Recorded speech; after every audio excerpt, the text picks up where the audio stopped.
ọjọ́ 12 oṣù kejì ọdún 1927 ní Victor Ọlábísí ọmọ Ọ̀nàbànjọ kẹ́mú wáyé. Ó lọ sílé ẹ̀kọ́ Baptist Academy nílùú Èkó láàrin ọdún 1934 sí ọdún 1945. Lẹ́yìn èyí ló tẹ̀síwájú láti lọ sílé ẹ̀kọ́ Regent Street Polytechnic, eléyìí tó ti di Central London Polytechnic lásìkò yìí láàrin ọdún 1950 sí ọdún 1951.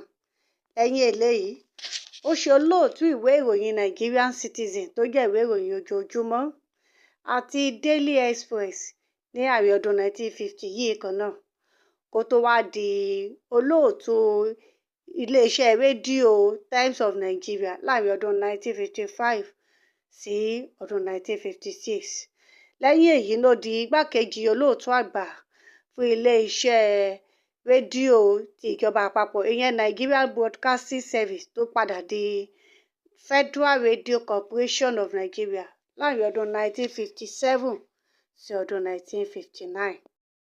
Bákan náà ló tún ṣiṣẹ́ gẹ́gẹ́ bí adarí iléeṣẹ́ móhùnmáwòrán àkọ́kọ́ nílẹ̀ yìí, ìyẹn Western Nigeria Television and Broadcasting Service láàrin ọdún 1959 sí ọdún 1961.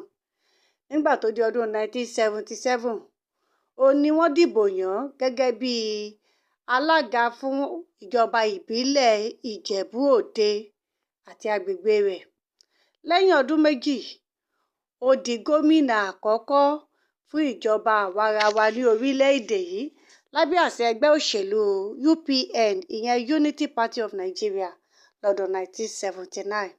Lẹ́yìn ìdìtẹ̀gbàjọba ọdún 1983, èyí tó sọ ọ̀gágun àgbà Muhammadu Buhari di olórí orílẹ̀-èdè yìí, ni wọ́n nawọ́ gán olóyè Ọlábísí Ọ̀nàbànjọ fún ẹ̀sùn àjẹbánu, tí ìgbìmọ̀ ọ̀gágun àgbà ọ̀hún sì rán wọn lọ sí ẹ̀wọ̀n ọdún 22.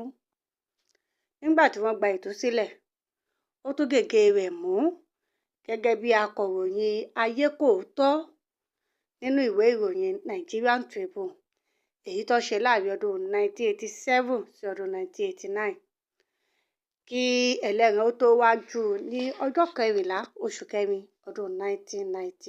Akitiyan láti má jẹ́ kí orúkọ ọ̀jẹ̀ní akọ̀ròyìn àti olóṣèlú yìí parẹ́ ló mú kí wọ́n yí orúkọ ilé ẹ̀kọ́ gíga ti ìpínlẹ̀ Ògùn, eléyìí tí a mọ̀ sí Ogun State University, eléyìí tó ti wà láti ọdún 1982, padà sí Ọlábísí Ọ̀nàbànjọ University ní ọjọ́ 29 oṣù karùn-ún ọdún 2001.